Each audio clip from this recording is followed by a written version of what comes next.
मोक्षमार्गस्य नेतारं भेत्तारं कर्मभूभृताम् ज्ञातारं विश्वतत्त्वानां वन्दे तद्गुणलब्धये वन्दे तद्गुणलब्धये।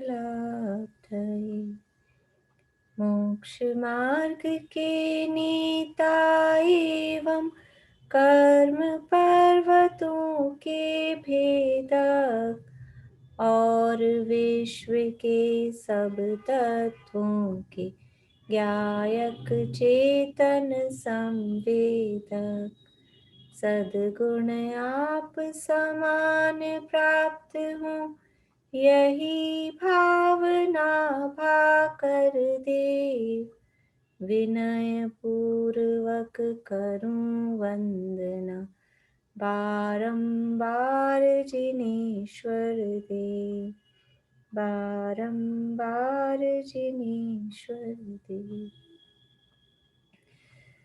तत्वार सूत्र नामक के महाशास्त्र इसके चौथे अध्याय के आधार पर वैमानिक देवों की चर्चा, ऊर्ध्वलोक का वर्णन अपना चल रहा है। और ऊर्ध्वलोक कहाँ से कहाँ तक है, तो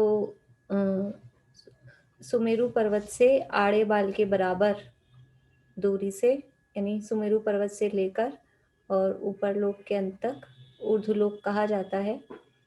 और उसमें देव कहाँ रहते हैं, तो देव पहले स्वर्ग से, वैमानिक देव पहले स्वर्ग से लेकर और सर्वार सिद्धि पर्यंत वहाँ वैमानिक देव रहते हैं। यहाँ कल हमने सूत्र देखे थे कि वैमानिक देवों का स्वरूप बताया जा रहा है। और वैमानिक देव दो प्रकार के हैं, एक कल्पोपन और एक कल्पातीत, अर्थात एक कल्पवासी और एक कल्पातीत। कल्प किसे कहते हैं, कल्प किसे कहते हैं, बोलिए। हाँ शशि जी। स्वर्गों को, स्वर्गों को, जिनमें ऊपर वाले, हाँ। रेणु जी लोहाड़िया।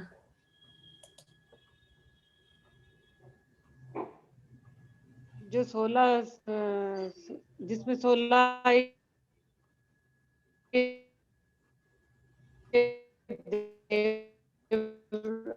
चलिए, आपके नेट थोड़ा स्लो है। हाँ दीपिका जी बोलिए। एक कल्पातीत है, कल्पों के ऊपर इंद्र और सामानिक आदि देवों की कल्पना होती, उन 16 स्वर्गों को कल्प कहते हैं। बहुत बढ़िया। जहाँ इंद्र सामान्य आदि ऐसे 10 प्रकार के भेदों की कल्पना होती है, उन 16 स्वर्गों को कल्प कहते हैं। कल्प कहते हैं। ठीक है, तो ये कल्प हैं। और इन कल्पों में जो उत्पन्न होते हैं वो देव कहलाते हैं कल्पोपपन्न। और जहाँ ये इंद्र सामान्य आदि ऐसी कल्पना, ऐसे भेद नहीं है, वो देव कहलाते हैं कल्पातीत। ये कल्पोपन्न और कल्पातीत 16 जो स्वर्ग हैं वो कल्प हैं। 16 स्वर्गों के नाम कल हमने देखे थे। आज कोई सुना सकते हैं, जिन्होंने कल ही सीखे थे, पहले से नहीं, पहले से याद हैं तो अच्छी बात है, लेकिन कल जिन्होंने नए सीखे हैं और आज याद किए हैं, अगर वो सुनाते हैं। सरोज आंटी सुना रहे हैं। हाँ बोलिए सरोज आंटी। बोलो। हाँ। तो धर्म ऐसान, सानत कुमार महेंद्र, ब्रह्म ब्रह्मोत्तर और लांतव कापिष्ट, शुक्र महाशुक्र, सतार सस्तार और आनत प्राणत, आरण आच्युत। बहुत बढ़िया। ये 16 स्वर्ग हैं। ठीक है, बाकी लोगों से मैं बाद में सुनती हूँ। ये 16 स्वर्ग हैं। और ये 16 स्वर्ग कैसे हैं, ये एक के ऊपर एक हैं। एक के ऊपर एक तो है, लेकिन ये जोड़े में है, युगल में है, दो दो का जोड़ा है, पेयर है। सौधर्म और ईशान, सनत कुमार और महेंद्र, ब्रह्म और ब्रह्मोत्तर, इस तरह से दो दो के जोड़े में एक के ऊपर एक ये स्वर्ग हैं।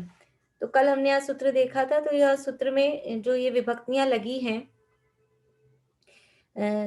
बाकी तो नाम सीधे सीधे हैं। सौधर्मेशान, सानत कुमार महेंद्र, ब्रह्म ब्रह्मोत्तर, लांतव कापिष्ट, शुक्र महाशुक्र, यहाँ तक तो कोई विभक्ति नहीं है। विभक्ति मतलब वो संस्कृत के जो भी अस्य, येषु, ये जो संस्कृत के जो होते हैं, कोई भी विभक्तियां लगी हुई नहीं है।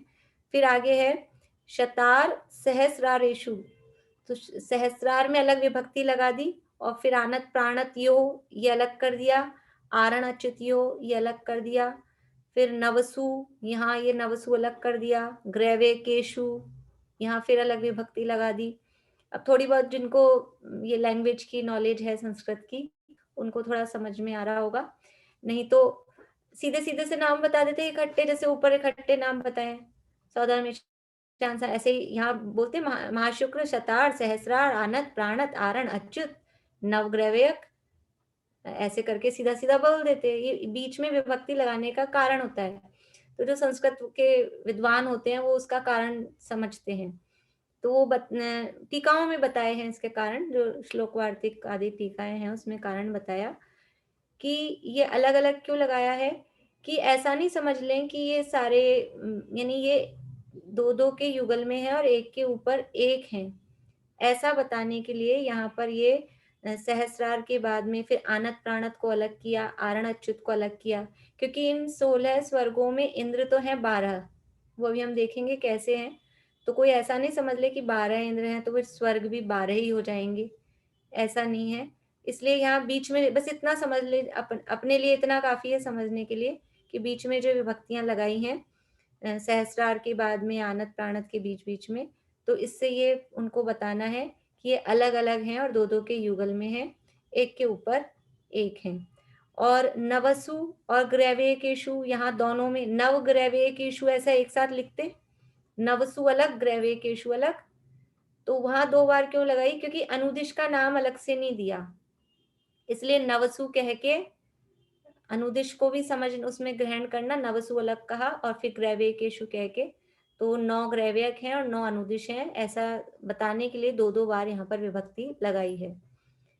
और विजय वैजयंत जयंत अपराजितेषु, फिर यहाँ अलग कर दिया, और सर्वार्थ सिद्धौच, तो यहाँ भी एक साथ लिख देते विजय वैजयंत जयंत अपराजित सर्वार्थ सिद्धो, एक साथ इकट्ठा नहीं लिखा ना यहाँ भी, तो सर्वार्थ सिद्धि कुछ स्पेशल है, कोई स्पेशल उसमें बात है, इसलिए सर्वार्थ सिद्धि को भी यहाँ पर अलग रखा है। ये सूत्र की इस तरह की व्याख्या है। हम लोगों को लगता है अपन क्यों इसमें दिमाग लगाएं, लेकिन आचार्य ने एक एक शब्द भी कुछ भी लिखे हैं, एक विभक्तियां भी अलग लगाई हैं, तो उसके पीछे कोई ना कोई कारण होता है।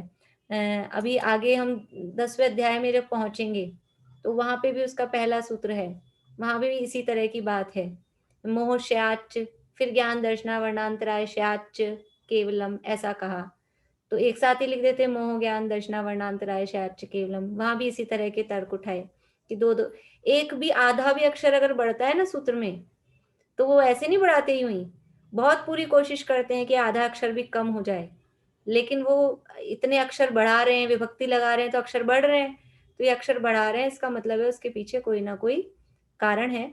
तो यहाँ इन स्वर्गों की व्यवस्था बताने के लिए अलग अलग इस तरह से विभक्तियां लगाई गई हैं। अब अपने को देखना है कि ये जो स्वर्ग हैं, इन स्वर्गों में पटल हैं, पटल की संख्या मैंने लिखवाई थी, आप लोगों को लिखवा दी थी क्या, हो गई थी 31 पटल, 7 पटल। हाँ वर्षा, अभी कुछ पूछना आपको, बोलिए। पूछना तो नहीं है, वही बताने थे, 63 पटल बताए थे आपने। हाँ नहीं अभी मैं पूछ नहीं रही हूँ, चलिए बोलिए अब आप, कौन कौन से हैं। पहले में तो 7 पटल है। नहीं नहीं नहीं, नहीं ध्यान नहीं, चलिए रुकिए। पहले में तो 31 पटल है, फिर 7 पटल है, तीसरे में 4 पटल है, चौथे में 2 पटल है, 5वें में 1 है, 6ठे में 1 है, 7वें में 3 है और 8वें में भी 3 है। ये 8वां क्या है, स्वर्ग? हाँ पटल नहीं, हाँ स्वर्ग है, पहले स्वर्ग दूसरा, तो 8 ही स्वर्ग हुए अपने नहीं को। 8 नहीं, मतलब पेयर पेयर में आनत, हाँ, जैसे 8वां युगल, 8वां युगल, 8वां पेयर, चलिए ठीक है बढ़िया। तो ये पटलों की संख्या हो गई थी कि इनमें इस तरह से पटल हैं। एक पटल से दूसरे पटल के बीच में असंख्यात योजनों का गैप है। बीच बीच में ऐसा नहीं है कि कंटिन्यू है, मतलब बीच में गैप है, बीच में वात वाले हवा है, हवा है, आकाश है, वात वाले तो नहीं, आकाश है समझ लीजिए। तो एक पटल से दूसरे पटल के बीच में असंख्यात योजनों का गैप है। और ये जो रचना है इनकी, देखिए मैं ऐसे नक्शे में बताती हूँ आपको।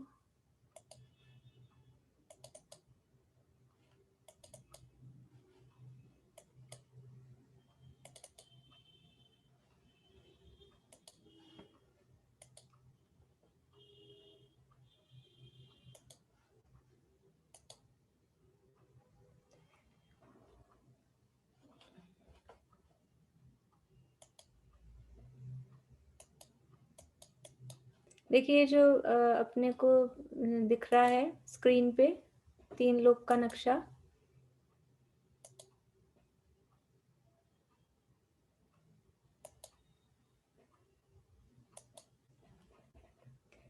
ये अपना ऊर्ध्वलोक है। यहाँ से यहाँ तक दिखाई दे रहा है आप लोगों को, ये ऊर्ध्वलोक है और इसमें ये कल्प हैं। अभी ये वाले चित्र में इतना पटल बने हुए नहीं है, फिर भी आप समझिए ये पहला युगल यहाँ है।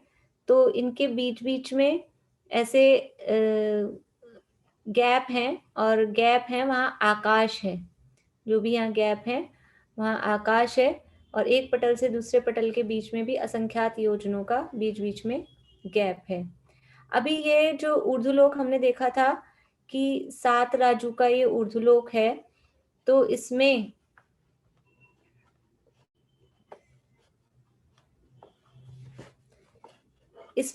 जो पहला युगल है, पहला युगल ये 1.5 राजू में पहला युगल सौधर्म ईशान जो स्वर्ग है,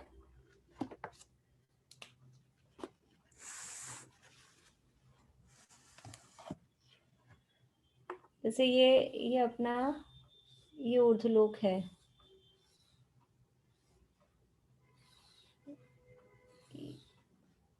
ये तो मध्यलोक है, ये पहला युगल। तो ये 1.5 राजू, टोटल 7 राजू है ना, 1.5 राजू में पहला युगल यानी सौधर्म ईशान, ये पहला युगल। फिर अगले 1.5 राजू में तीसरा और चौथा यानी सेकंड युगल, ये 1.5 राजू में, ठीक है। मध्यलोक से 1.5 राजू में पहला युगल, उसके बाद में ऊपर अगले 1.5 राजू में दूसरा युगल। दूसरा युगल कौन सा है? सानत कुमार और माहिंद्र। इसके बाद में आधा राजू में फिर है ब्रह्म और ब्रह्मोत्तर, 5वां और 6ठा, ये आधा राजू में, यहाँ लिखती हूँ, ये आधा राजू में। इसके बाद में फिर से आधा राजू में है 7वां 8वां लांतव कापिस्ट। इसके बाद में फिर से आधा राजू में 9वां और 10वां। आधा राजू, आधा राजू में आधा शब्द पे ध्यान देता जाता है तो ऐसा लगता है आधा, लेकिन राजू कितना बड़ा होता है? असंख्यात योजनों का एक राजू होता है, असंख्यात अनकाउंटेबल उतने योजन एक राजू में होते हैं। उसमें से आधा आधा राजू में ये 9वां 10वां और 11वां 12वां भी आधा राजू में। शतार सहस्रार ये आधा राजू में। कितने राजू हो गए? 1.5 और 1.5 3 4 और 5 राजू यहाँ तक हो गए।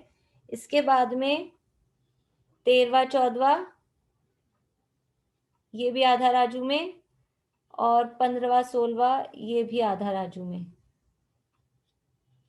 यानी कि 3 राजू में तो ये 2 युगल, और बाकी के 3 राजू में बाकी के ये 6 युगल।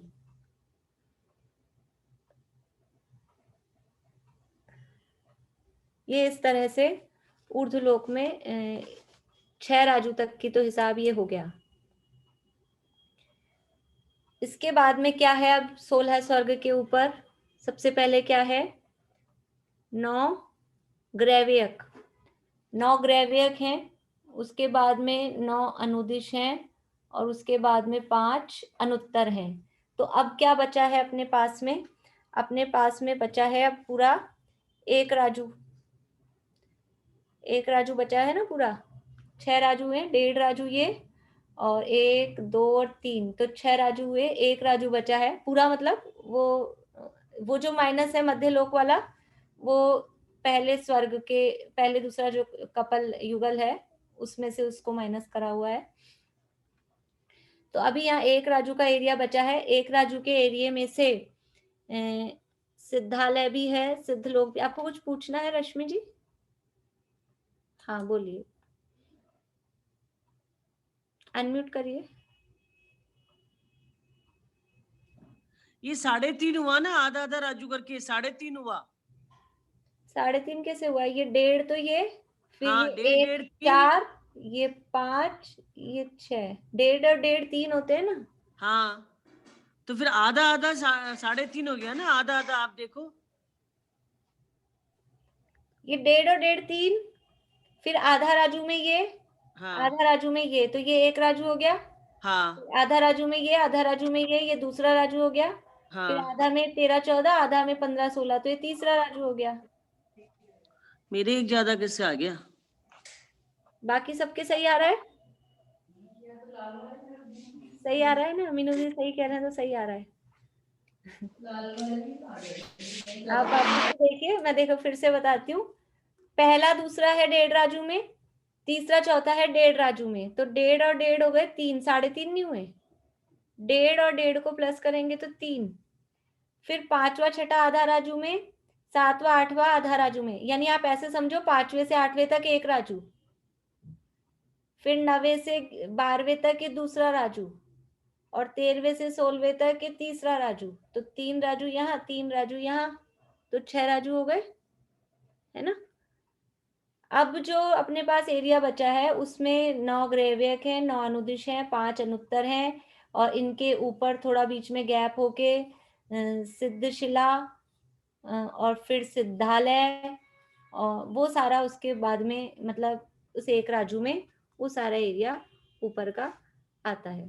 तो यहाँ तक का ये इस तरह का बंटवारा है एरिया वाइज क्षेत्र की तरफ से।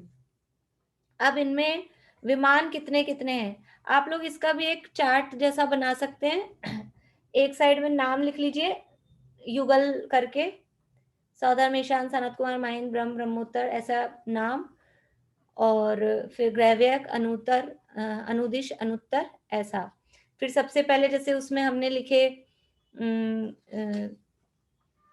ये पटल, तो पटलों की संख्या। फिर अभी हमने देखा कितना कितना क्षेत्र है, तो क्षेत्र की संख्या लिख सकते हैं। फिर हम इंद्र देखेंगे तो इंद्र लिख सकते हैं। फिर इनकी लेश्याएं आएगी, तो लेश्या वो आगे फिर कॉलम बनते जाएंगे, वही पिन पेज जैसा आप ले लीजिएगा, तो उसमें ये चार्ट ऐसा बन जाएगा, तो एक ही जगह सारी चीजें आ जाएगी, है ना। तो अब इनमें विमान, अब एक जैसे अगला जो कॉलम है इसमें विमान कितने कितने हैं, तो देखिए पहले दूसरे स्वर्ग में है विमान, पहले स्वर्ग अलग अलग है विमान। ऐसा करिएगा आप पूरे 16 अलग ही बनाइएगा, ताकि जो विमानों की संख्या है ना उसमें फिर, क्योंकि विमानों की संख्या अलग अलग है, अलग ही नाम लिखेंगे तो चक्कर नहीं पड़ेगा, कुछ भी गड़बड़ नहीं होगी, कहीं अलग है कहीं मिक्स है। हाँ बोलिए सुधा जी। इसमें मतलब आप बता रहे 7 राज्य में हुआ, तो 6 राज्यों में तो ये आ गए, 16 विमान आ गए। हाँ तो मध्य लोक भी तो इसमें है, 7 राज्यों में हाँ, कुछ कम होगा ना। मैंने कहा ना ये जो 1.5 राजू है ना, पहले दूसरे स्वर्ग वाला जो 1.5 राजू है उसी में से मध्य लोक का कम करना है। मध्य लोक उसी का में जो से कम 1,40,000 योजन है वो इस 1.5 राजू में से माइनस हो जाएगा। करना है, ठीक है। पर वो अपने को, मतलब वो सामान्य रूप से ऐसा ही कथन करते हैं, क्योंकि 1,40,000 योजन और 1.5 राजू, माइनस राजू ही नहीं पता हमको, पहले वो वैल्यू तो लिखने में आएगी तब हम माइनस कर पाएंगे। तो ऐसा लिख सकते हैं 1.5 राजू माइनस 1,40,000 योजन, ऐसा करके। लेकिन सामान्य रूप से लिखें कि पहले 1.5 राजू में पहला दूसरा स्वर्ग है, ऐसा सामान्य कथन कर सकते हैं। अब है विमान, तो पहले स्वर्ग में है, मैं इसको साफ करके, पहला जो है सौधर्म, उसमें है 32 लाख। ये अकृत्रिम जिनालयों की संख्या भी इसमें हमको साथ में निकल के आ जाएगी। तो पहले में है 32 लाख, दूसरे में है 28 लाख, फिर तीसरे में है 12 लाख। इसमें भी कोई हिसाब नहीं है कि किस क्रम से कम हो रहे हैं, ऐसा कोई हिसाब नहीं है, वो अलग ही है, मतलब अपने हिसाब से ही है। फिर चौथे में है 8 लाख,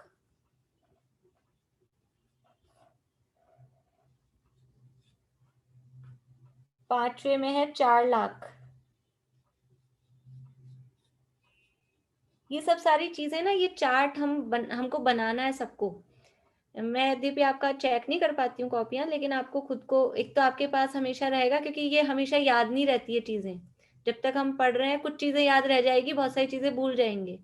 तो लिखा हुआ रहेगा, तो कभी अपन कॉपी खोल के देख सकते हैं, दोबारा देखेंगे तो याद भी आ सकता है। और अभी इससे कुछ ना कुछ एक कंपैरिजन करेंगे हम, कि आखिर हो क्या रहा है। पहला स्वर्ग नीचे है कि ऊपर? पहला स्वर्ग नीचे है, तीसरा चौथा उसके ऊपर है, पहला दूसरा नीचे है। फिर भी एक कंपैरिजन हम देखेंगे कि ये विमानों की संख्या कैसे जा रही है। विमानों की संख्या घटती भी जा रही है, कम होती भी जा रही है। बस अभी इतना ध्यान रखना है, फिर हम आगे अभी 20-21वां सूत्र आएगा, फिर उसमें बात करेंगे इस चीज की। ये हो गया पांचवा। फिर छठे में है 50,000। पांचवा छठा नहीं, ये पांचवा छठा एक साथ ही है, क्योंकि इसमें इंद्र एक ही है। पांचवा छठा इनमें 4 लाख। फिर सातवां आठवां इसमें है 50,000। फिर 9वें 10वें में है 40,000। और 11वें 12वें में है 6,000। फिर 13वें 14वें में और 15वें 16वें में। तो 13वें 14वें में है 300। एक मिनट, नहीं, 13वें 14वें में है 400 और 15वें 16वें में है 300। ऐसे दोनों में मिलाकर मतलब चारों में मिलाकर 700 ऐसे होते हैं। मैं बोलती भी जा रही हूँ, फिर से बोल देती हूँ। पहले में है 32 लाख, दूसरे में 28 लाख, तीसरे में 12 लाख, चौथे में 8 लाख, फिर पांचवें छठे में 4 लाख, सातवें आठवें में 50,000, 9वें 10वें में 40,000, 11वें 12वें में 6,000, 13वें 14वें में 400 और 15वें 16वें में 300। और कहीं कहीं इकट्ठा भी लिखते हैं, 13वां से 16वें तक 700, ऐसा इकट्ठा भी दोनों का आता है 700। और 300-400 में भी थोड़ा कहीं अलग अलग ग्रंथों में एक आध थोड़ा पॉइंट का भी फर्क मिलता है, लेकिन ऐसा ये सरल वाला है। अभी अपन यही देख लेते हैं। ये विमानों की संख्या है। ये कितने हो गए? यहाँ तक प्लस करेंगे, कर लिए क्या किसी ने? हाँ बोलिए प्रमिला चाची, कितने हो गए ये? अनम्यूट करिए।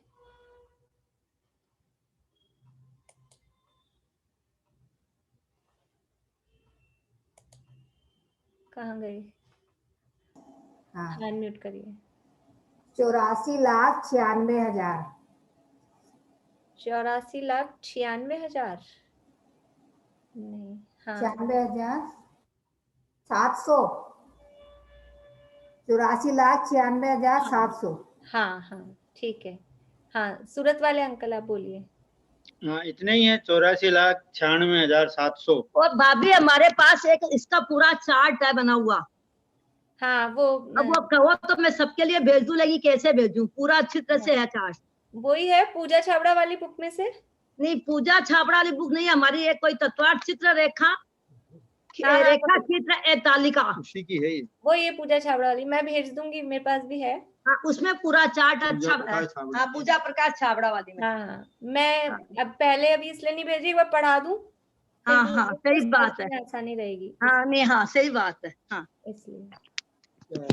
और क्या है, मैं पहले से भेज देती हूँ तो हाथ से मेहनत नहीं करते हैं फिर, और हाथ से लिखने का अलग फर्क होता है, याद होता है। हाथ से हम लिखते हैं ना, बच्चों को क्यों लिखाते हैं, छोटे बच्चों को, वो लिखने का अलग फर्क होता है, इसलिए अपने हाथ से लिखें, वो ज्यादा अच्छा है। बढ़िया। तो ये हो गया, यहाँ तक तो हो गए 84,96,700 विमान। अभी ऊर्ध्व लोक में अकृत्रिम जिनाले होते हैं। हाँ सरोज आंटी क्या कह रहे हैं? ये दिख नहीं रहा यहाँ ऊंचा। 11वें 12वें में क्या है? हाँ 6,000 4,000। तो ऊर्ध्व लोक में अकृत्रिम जिनाले होते हैं 84,97,023, और अभी अपने पास आए हैं 84,96,700। ये जितने भवन है ना, ये जितने इनके विमान हैं, पहले स्वर्ग में 32 लाख, दूसरे स्वर्ग में 28 लाख, तो ये अब सामान्य आप समझ ही लेना कि जितने इनके विमान होते हैं, भवन होते हैं, रहने की जगह होती है, सब में एक एक अकृत्रिम जिनाले। हो गया सरोज आंटी?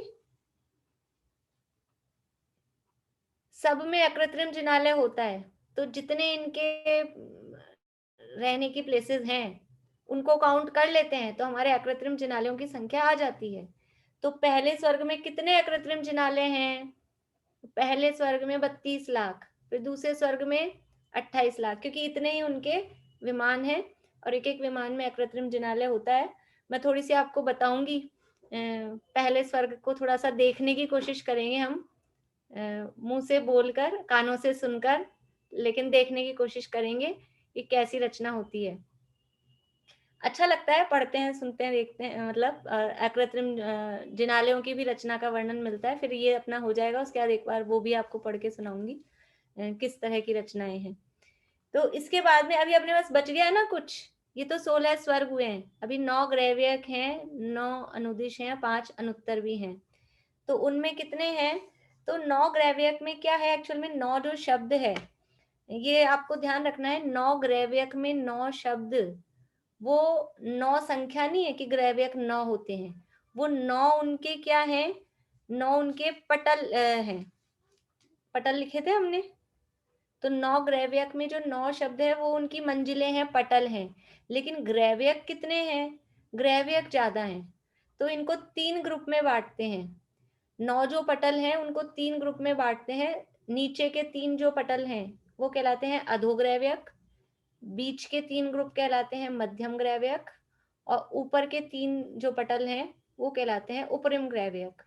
ऐसे 9 जो पटल हैं ग्रैव्यकों के, उनको 3 ग्रुप में बांट देते हैं। ये हटा दूं?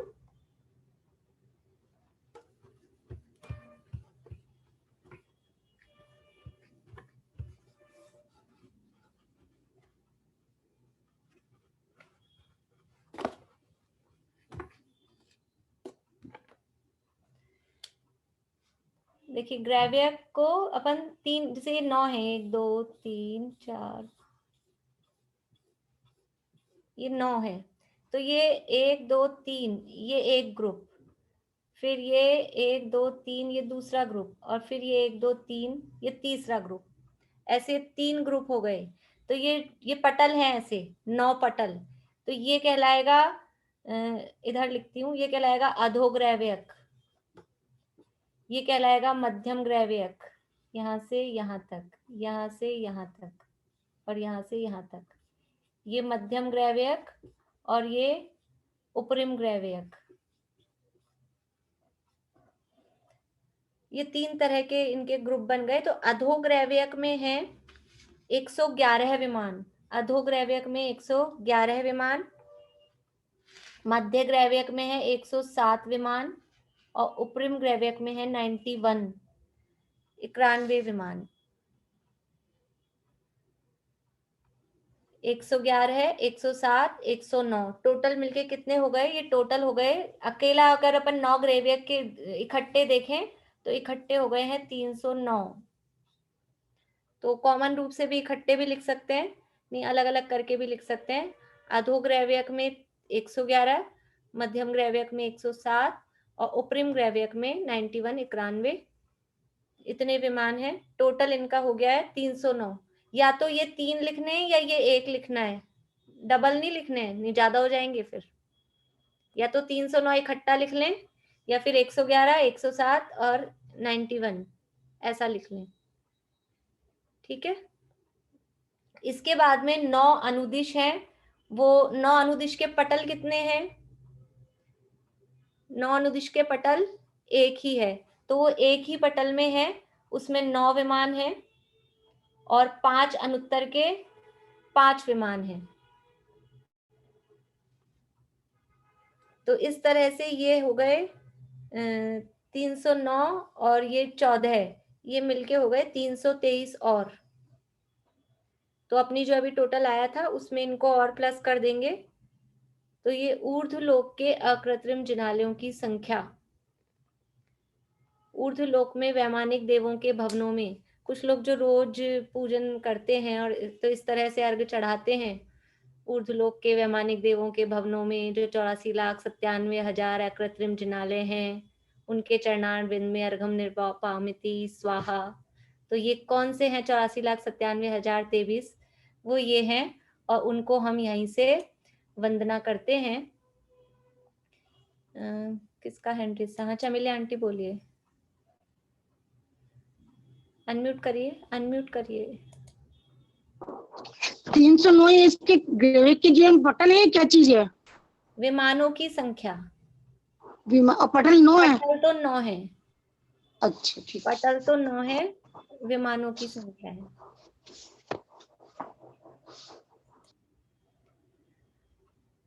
देखिए अभी 2 जगह 9 शब्द है, 9 ग्रेव्यक और 9 अनुदिश। तो 9 ग्रेव्यक में 9 शब्द और 9 अनुदिश में 9 शब्द। ये मैं बता रही हूँ, ये क्वेश्चन मैं देती हूँ एग्जाम में, इसलिए मैं आपको अभी बता रही हूँ। मेरे पुराने पेपर है उसमें ये क्वेश्चन दिया हुआ है, और अभी भी पेपर होगा उसमें मैं ये क्वेश्चन दूंगी। तो 9 ग्रेव्यक में 9 शब्द वो क्या बता रहा है, और 9 अनुदिश में 9 शब्द क्या बता रहा है? कौन बता रहे हैं?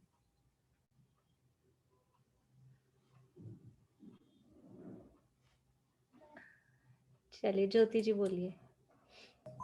हाँ दीदी, यो 9 ग्राइवक हैं, उनमें तो ये 9 पटल हो गए, तो वो 9 वो बता रहा है, और जो 9 अनुदिश हैं उसमें 9 विमान हैं टोटल। बढ़िया, बहुत अच्छा। 9 ग्रेव्यक में 9 शब्द है, वो पटल का सूचक है, पटल को इंडिकेट कर रहा है। और 9 अनुदिश में 9 शब्द है, वो विमान को बता रहा है, 9 विमान है, उनकी संख्या उसको बता रहा है। 9 ग्रेव्यक में 9 शब्द वो ग्रेव्यकों की संख्या नहीं बता रहा। ग्रेव्यक तो कितने हैं? 309। ग्रेव्यक के जो विमान, ग्रेव्यक कितने मतलब उनके विमान कितने हैं? वो तो है 309, लेकिन उसमें पटल कितने हैं? पटल 9 है, इसलिए वहां शब्द दिया 9 ग्रेव्यक। और 9 अनुदिश में पटल 9 नहीं है, वो 9 अनुदिश में विमान 9 है, उस विमान का सूचक है। तो ये बात हमको ध्यान रखनी चाहिए। अब ये हम साथ में ये भी देख लेते हैं अनुदिशों की रचना कैसी है और अनुत्तरों की रचना कैसी है। तो ये रचना का काम अपना हो जाए। ये सबका टोटल आ गया 84,97,023। 84,97,000 और फिर 23 84,97,023 ये इसका टोटल है। ये ऊर्ध्वलोक के अकृत्रिम जिनालयों की संख्या है। हाँ अंकल बोलिए।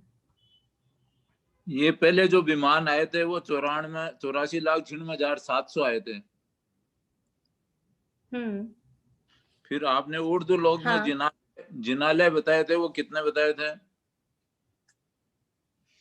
84,97,023 टोटल है। तो अभी ये जो पहले आए थे ना, इनमें ये भी और प्लस करने, 309 ये 9 और 5 ये और प्लस करेंगे।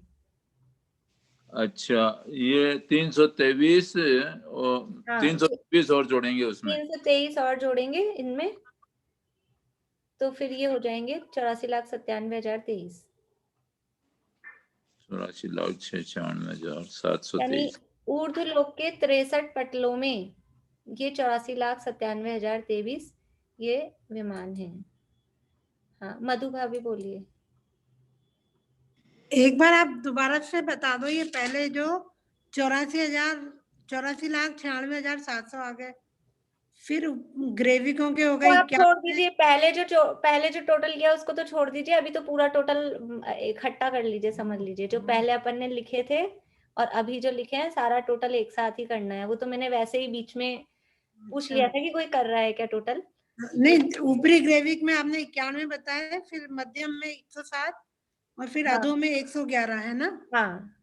और फिर अनुदिश में कितने हैं, 1 है या 9 है? 9 विमान 9 है। तो आपने विमान तो एक ही बताया ना इसमें? नहीं, 9 लिखा है मैंने यहाँ, 9 और फिर 5 ऐसे करके। यहाँ नाम नहीं लिखा मैंने, बोल दिया था नाम। 9 अनुदिश में है, 5 अनुत्तरों में है।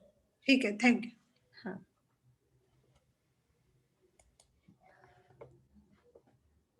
बोलिए शशि जी। ये 84,97,723 होंगे टोटल। 723 नहीं, तो क्या लिखना हमें? 84,97,023 टोटल आएगा। अभी आप टोटल लिख लीजिए, लेकिन अपने प्लस करके सबको खुद को देखने हैं, चाहे आप कैलकुलेटर से करें चाहे हाथ से करें। पर वो 700 क्यों था फिर? वो 700 में अपन 323 जोड़ेंगे ना, तो वो 700 में 323 जोड़ेंगे तो वो बीच में एक जीरो आ जाएगा, तो वो अकेला 23 बच जाएगा। इसीलिए अपने हाथ से करेंगे ना तो कॉन्फिडेंस आएगा, अपने हाथ से करेंगे तो कॉन्फिडेंस आएगा। इसलिए 1 मिनट आप लोग 1 मिनट वेट करिएगा।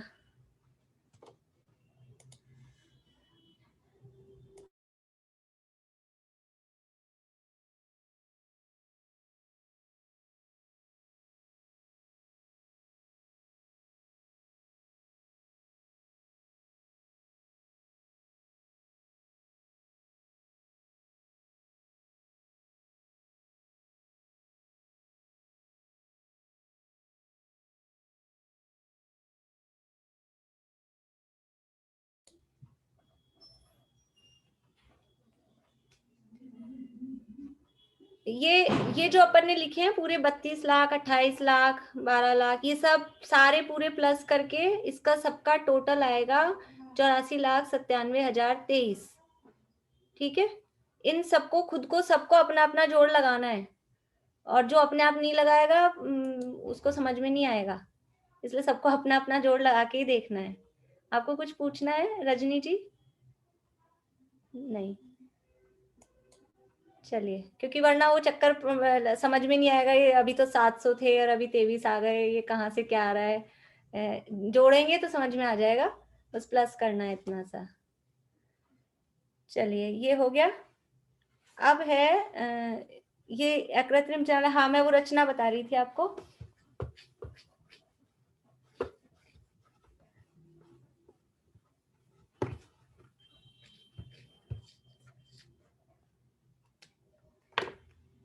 जो अनुदिश है, 9 अनुदिश, 9 ग्रैवियक में तो हमने आपको बता दिया 9 पटल हैं और 3-3 के उनके ग्रुप हैं, उसमें विमान हैं। ठीक है, अब ये जो अनुदिश है, अनुदिश में 9 है, 9 विमान, और पटल उनका एक ही है, यानी एक ही लेवल पे 9 विमान है। तो कैसे है कि एक विमान तो है बीच में सेंटर में। अभी और भी अपने को वो रह गया अपना, कल ये पढ़ने लगे, विमानों की रचना भी देखनी। अभी ये देख लीजिए, फिर आगे मैं विमानों की रचना भी बताती हूँ आपको। ये एक तो है बीच में, बीच वाले को क्या कहते हैं अपन ने पढ़ा है उसमें, बीच वाले को कहते हैं, हाँ बोलिए शशि जी। इंद्रक। इंद्रक, इंद्रक बिल। बिल नहीं है यहाँ पर, बिल नहीं है लेकिन तो है। हाँ, बिल होते हैं नरक में, ये है स्वर्ग, यहाँ बिल नहीं होंगे यहाँ है विमान। तो बीच वाले को कहते हैं इंद्रक विमान।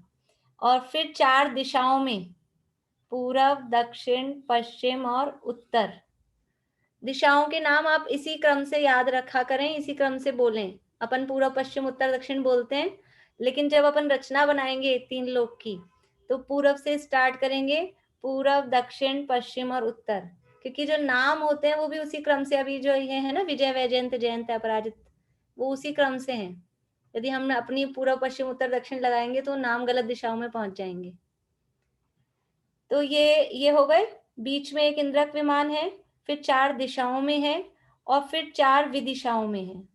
इस तरह से ये 9 अनुदिश हैं, नहीं सॉरी, हाँ 9 अनुदिश हैं, ग्रैविक नहीं, अनुदिश हैं। 1 है बीच में इंद्रक विमान, 4 है दिशाओं में और 4 है विदिशाओं में। ये है अनुदिशों की रचना। अनुदिश, 9 अनुदिश एक ही लेवल पे। अभी बोर्ड पे तो ऐसा दिख रहा है, ऐसा आप समझेंगे यूं फ्लैट सरफेस पे। तो एक बीच में है, चारों दिशाओं में और चारों विदिशाओं में, इस तरह से। और अनुत्तर कैसे हैं, इसको हटा दूं,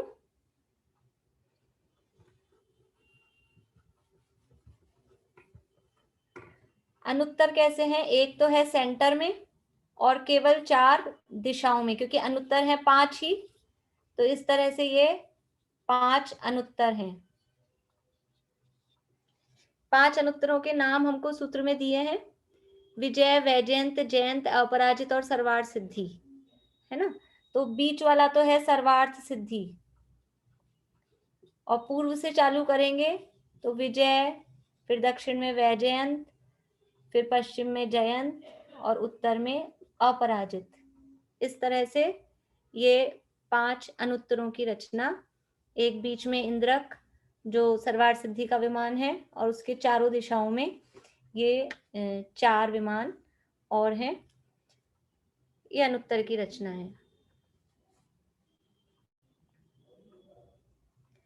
अब बाकी पहले स्वर्ग से लेके 16 स्वर्गों में किस तरह से विमानों की रचनाएं हैं वो भी हम देख लेते हैं। आज अपन पाठ नहीं करेंगे, आप लोगों को पाठ सबको खुद को सेल्फ करना है। ये कम से कम जैसे ये वाला जो सूत्र है ना बड़ा 19 नंबर का, ये तो सबको अपना अपना बोलना ही है, प्रैक्टिस करनी है। अब वो पाठ करने में फिर टाइम पूरा 15-20 मिनट का चाहिए होता है और एक्स्ट्रा। आज अपन पढ़ लेते हैं, फिर कल वल पाठ कर लेंगे।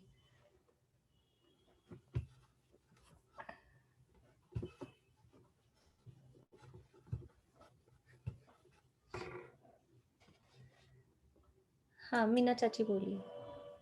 दीदी अभी आपने ये क्या बताया था, ये 5 अनुत्तर कैसे होते हैं, 5 अनुत्तर किस तरह से बने हुए हैं, उनकी रचना बताइए। और उससे पहले वो 9 अनुदिश कैसे होते हैं, उनकी रचना बनाई थी।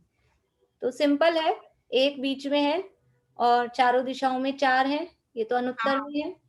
और अनुदिश में एक बीच में है, चारों दिशाओं में 4 और चारों विदिशाओं में 4, तो 8 तो हो गए चारों तरफ और एक ऐसे। हाँ ठीक है। अब ये स्वर्गों में, ये जैसे वहां हमने देखा था नरकों में बिल थे, और बिल ऐसे ही नहीं थे कैसे भी बने हुए हों, उसमें एक सिस्टमैटिक थे कि इंद्रक बिल थे, श्रेणीबद्ध बिल थे और प्रकीर्णक बिल थे। 3 प्रकार के बिल थे। याद आ गया आप लोगों को? याद है या आया? याद ही है, ठीक है। तो जैसे वहां 3 प्रकार के बिल थे, वैसे ही यहाँ 3 प्रकार के विमान हैं, इंद्रक विमान, श्रेणीबद्ध विमान और प्रकीर्णक विमान। तो जो सबसे बीच वाला विमान है उसको कहते हैं इंद्रक विमान। और जो लाइन से बने होते हैं दिशाओं में, ये तो बीच वाला हो गया, फिर दिशाओं में होते हैं ऐसे, ये कहलाते हैं श्रेणीबद्ध।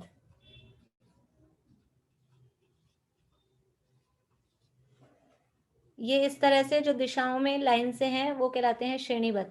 और जो कुछ भी ऐसे ऐसे ऐसे बिखरे हुए होते हैं कहीं भी, जिनका कोई ऐसा सिस्टम नहीं होता है, वो कहलाते हैं प्रकीर्णक। ठीक है, जो बीच वाला है वो कहलाता है इंद्रक। तो हर पटल में एक इंद्रक है, हर पटल में एक इंद्रक विमान है। तो कितने इंद्रक विमान है टोटल ऊर्ध्वलोक में? हाँ मीनू दी,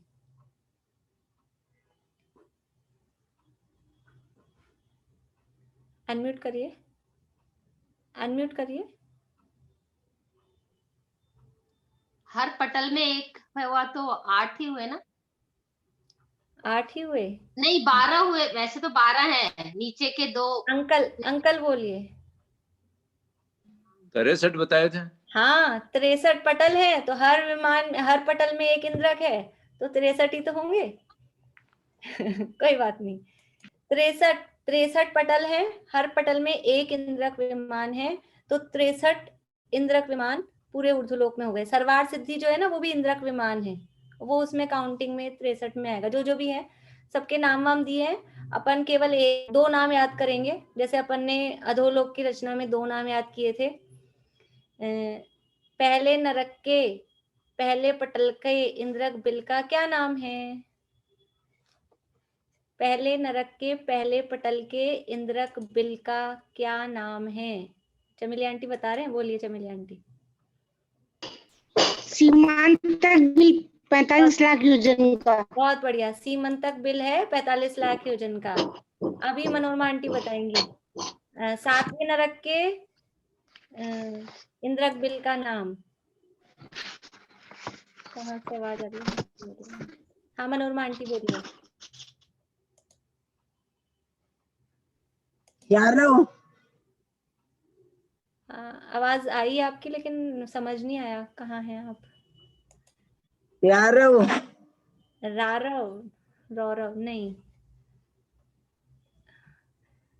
सब बहुत जल्दी जल्दी जगह चेंज कर लेते हैं, हैंड रेज होता है ना तो मैं किसी को अनम्यूट ही नहीं कर पाती हूँ एकदम से। हाँ शिमला भाभी बोलिए। अप्रतिष्ठान नामक बिल है 7वें नरक का। हाँ बढ़िया, अप्रतिष्ठान, अप्रतिष्ठान है 7वें नरक का इंद्रक बिल। तो जैसे वहां के ये 2 नाम याद हमने किए थे, और जो सेम है जैसे वो पहले नरक के पहले पटल का इंद्रक बिल वो 45 लाख योजन का था, वैसे पहले स्वर्ग के पहले पटल का जो इंद्रक विमान है वो भी 45 लाख योजन का है। जैसे लास्ट वाले नरक का जो इंद्रक बिल था वो 1 लाख योजन का है, ऐसे ही सबसे लास्ट वाला जो इंद्रक बिल है वो भी 1 लाख योजन का। ये चीजें सिमिलर हैं, इनमें नाम अलग हैं केवल। तो पहले स्वर्ग के पहले पटल के इंद्रक विमान का क्या नाम है वो हमको याद करना है। वो नाम है ऋजु या ऋतु, 2 नाम आते हैं, ऋजु नाम ज्यादा चलता है, ऋजु नामक इंद्रक विमान। जैसे ऋतु लिखते हैं, ऋतु से ऋजु, ऐसा ऋतु भी मिलता है ऋजु भी मिलता है, उन नाम में थोड़ा सा डिफरेंस आ जाता है। हम ऋजु नामक इंद्रक विमान लिख सकते हैं, दोनों भी लिख सकते हैं।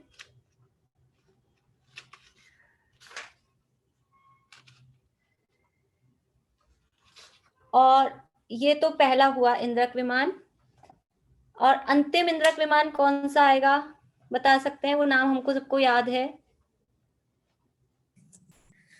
हाँ बोलिए सुधा जी। सर्वार्थ सिद्धि। बढ़िया, सर्वार्थ सिद्धि लास्ट वाला वही है, सबसे एंड में वही है। तो सर्वार्थ सिद्धि का जो विमान है वो सबसे अंतिम इंद्रक विमान है, और वो कितना बड़ा है? 1 लाख योजन का। और ये जो ऋजु नामक इंद्रक विमान है पहले स्वर्ग के पहले पटल का इंद्रक विमान, वो है 45 लाख योजन का। जब हमने याद की थी 5 चीजें, 45 लाख योजन वाली और 1 लाख योजन वाली, उसमें हमने ये याद किया हुआ है। तो इसमें देखिए अपना टाइम होने वाला है, ये अपन देख लें। तो इस तरह से ये पटलों में विमानों की इस तरह से व्यवस्था होती है। एक बीच में इंद्रक है, चारों दिशाओं में श्रेणीबद्ध है, और उसके बाद में प्रकीर्णक है। नरक से यहाँ पे क्या डिफरेंस है? नरकों में जो श्रेणीबद्ध बिल थे वो विदिशाओं में भी थे। ध्यान आ रहा हो आप लोगों को? अपनी बुक में उसका चित्र है, था क्या शायद, या उसका चार्ट तो था, है ना? चार्ट था, चित्र नहीं था शायद।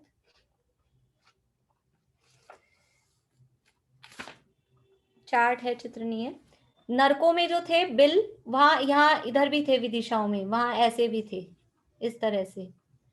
और आपको ध्यान हो तो हमने देखा था कि ये 49 थे वहां, और फिर अगले अगले पटल में एक एक कम हो रहे थे। दिशाओं में 49 थे और विदिशाओं में 48 थे। ये तो वहां की बात है, अभी यहाँ अलग है संख्या। तो यहाँ स्वर्ग में जो विमान है वो दिशाओं में तो है श्रेणीबद्ध विमान, लेकिन विदिशाओं में श्रेणीबद्ध विमान नहीं है। स्वर्ग में, स्वर्ग के जो पटल हैं उनमें विदिशाओं में श्रेणीबद्ध विमान नहीं है। एक विमान बीच में इंद्रक है, चारों दिशाओं में श्रेणीबद्ध है। तो पहले स्वर्ग के पहले पटल में कितनी है? एक एक दिशा में कितने हैं? एक दिशा में है 62, 62 हर दिशा में, मतलब ऐसे 62 विमान 62 हैं। फिर हर पटल में एक एक विमान कम होता जाता है और फिर लास्ट में पहुंच के बस वो सर्वार्थ वहां जब पहुंचेंगे अनुत्तर में तो एक बीच में और चारों तरफ एक एक, इस तरह से वो इनका सिस्टम है। यानी कि फिर से बोलती हूँ, जो पहले स्वर्ग का पहला पटल है उसमें बीच में इंद्रक विमान है और चारों दिशाओं में श्रेणीबद्ध विमान है और हर दिशा में 62 विमान हैं पहले स्वर्ग के पहले पटल में। तो 62 पूर्व में, 62 दक्षिण में, 62 पश्चिम में, 62 उत्तर में। फिर जब पहले स्वर्ग के दूसरे पटल पे पहुंचेंगे तो कितने विमान आएंगे श्रेणीबद्ध? तो वो हो जाएंगे 61 हो जाएंगे। फिर तीसरे पटल पे पहुंचेंगे तो वो हो जाएंगे 60। ऐसे करके एक एक कम होता जाएगा। जैसे जैसे ऊपर ऊपर के पटलों में पहुंचेंगे तो एक एक विमान कम होता जाएगा। और इस तरह से जैसे वहां अपने को नरकों में चार्ट दिया हुआ है बिलों की संख्या निकालने का, वैसे ही इनको भी कैलकुलेट करते हैं। मैं केवल आपको बता रही हूँ, करना नहीं है, जिसकी इच्छा हो वैसे देखे। कि एक तो है इंद्रक, टोटल इंद्रकों की संख्या निकाल ली, 63 टोटल इंद्रक हो गए हैं। या एक स्वर्ग से संबंधित, जैसे पहले स्वर्ग में पटल कितने हैं? 31 पटल हैं। पहले स्वर्ग में 31 पटल हैं, तो 31 इंद्रक हो गए पहले स्वर्ग में। फिर श्रेणीबद्ध इस तरह से निकाल सकते हैं, पहले पटल में कितने श्रेणीबद्ध हैं तो 62 को 4 से गुणा करो और फिर दूसरे पटल में, फिर तीसरे पटल में जितने जितने हैं, तो इंद्रक और श्रेणीबद्ध को टोटल संख्या में से माइनस कर देंगे। 32 लाख है पहले स्वर्ग की टोटल संख्या, तो 32 लाख में से इन सबको प्लस माइनस कर देंगे तो प्रकीर्णक की संख्या आ जाएगी। ये मैंने आपको बस जो लोग समझते हैं, जो इंटरेस्टेड है, उनको ऐसे थोड़ा सा तरीका बताया है। बाकी अपने को वो नहीं करना है, अपने को केवल इतना सा ध्यान रखना है टोटल संख्या जितनी है वो। और ये रचना इस तरह से है, ऐसी वो रचना है। बाकी अभी यहीं पूरा करते हैं, टाइम अपना हो रहा है। आप लोगों को क्वेश्चंस हैं वो लेते हैं। बोलिए ज्योति दी। दीदी इसमें जैसे पहले में सौधर्म और एहसान 2 रहेंगे ना? हाँ, तो फिर इनका वो, कैसे? वो कल करेंगे, आज अभी टाइम हो गया अपनी बात, तो अभी इसमें और है। अब इन्हीं में से सौधर्म और ईशान स्वर्गों के ये विभाजन किस तरह से होंगे, इसी में से होंगे, वो कल अपन देखेंगे इसी में से। आज क्योंकि फिर बहुत ज्यादा हो सिद्धि जाएगा। का आपने बताया ना, हाँ जी, सर्वार्थ सिद्धि का जो 1 लाख योजन बताया, आपका कोई नाम है क्या? या नाम सर्वार्थ सिद्धि है ना, उस विमान का नाम सर्वार्थ सिद्धि है। 1 लाख योजन का वो विमान है, उसका नाम सर्वार्थ सिद्धि है। 1 लाख बीच वाला जो इंद्रक है ना, 5 अनुत्तरों में जो बीच वाला इंद्रक विमान है उसका नाम सर्वार्थ सिद्धि है। सर्वार्थ सिद्धि। हाँ, मनोरमा आंटी बोलिए, आप अनम्यूट करिए। ज्योति जी आपका हो गया कंप्लीट? हाँ हाँ हो गया। 63 इंद्र विमान कैसे आए? आंटी 63 पटल हैं, पटल टोटल 63 हैं ऊर्ध्वलोक में। हमने पटलों की संख्या लिखी थी कल परसों, 31 हैं, फिर 7 हैं, फिर 4 हैं। वो 63 पटल है, यानी 63 मंजिलें हैं और हर मंजिल में एक इंद्रक है, तो 63 इंद्रक हो जाएंगे। हाँ, और किसी को प्रश्न है?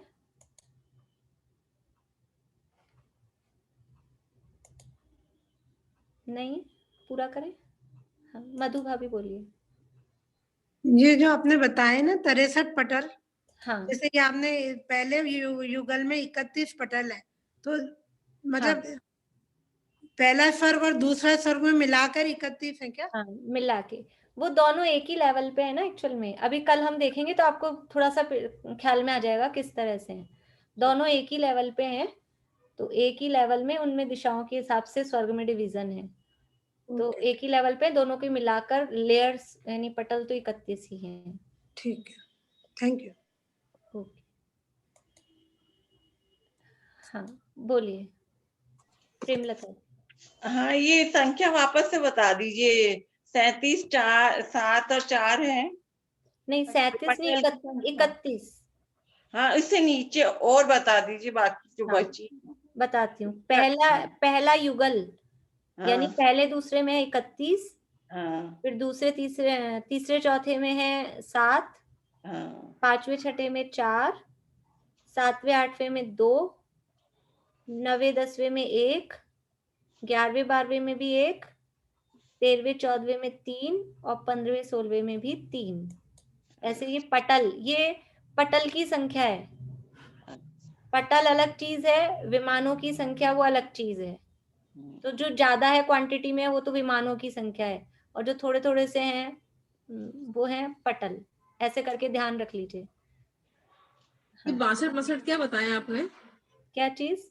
ये 62 जो बताया ना, एक तो बीच 62 है पहले स्वर्ग के पहले पटल में जो श्रेणीबद्ध विमान है। तो एक दिशा में 62 श्रेणीबद्ध विमान, फिर दूसरी दिशा में 62 श्रेणीबद्ध विमान, फिर तीसरी में 62, चौथी में भी 62। इस तरह से 62 है।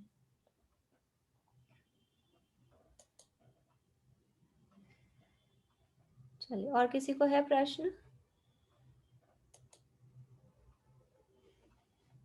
चलिए पूरा करते हैं। हाँ दीपिका जी बोलिए। कि 62 से तो लास्ट में सर्वार सिद्धि में एक कैसे बचेगा? 63 है ना पटल? पटल 63 है, पर वहां पर कम नहीं होगा, यानी वहां बचेगा एक एक। अनुदिश में भी एक ही रहेगा। संख्या 62 ही है, पर अनुदिश में विदिशाओं में हो गए, इसलिए वहां कम नहीं हो रहे, वहां इतने इतने ही हैं। पर पहले में है 62 ही। इसी तरह से अंकल बोलिए।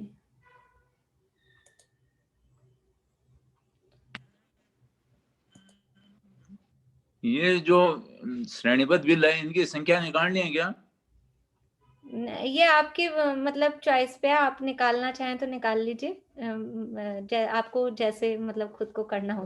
तो ये जो श्रेणीबद्ध बिल की विमानों की संख्या निकालने के बाद में जो हमको टोटल है उसमें से माइनस कर देंगे तो वो आ जाएंगे प्रकीर्णक। हाँ, इंद्रक और श्रेणीबद्ध दोनों को माइनस करेंगे, जैसे वो नरक वाले में चार्ट बना हुआ है ना, उसी तरह से वैसे आएंगे। ठीक। चलिए, जिनवाणी स्तुति बोलते हैं। हाँ, और पूछना है आपको? बोलिए।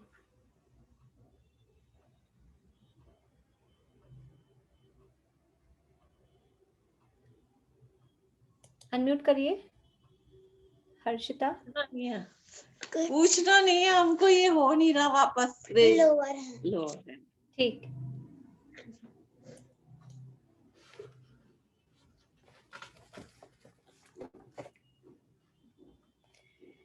निज आत्मा के भान बिन सुख मान कर रति राग में, सारा जगत नित जल रहा है वासना की आग में।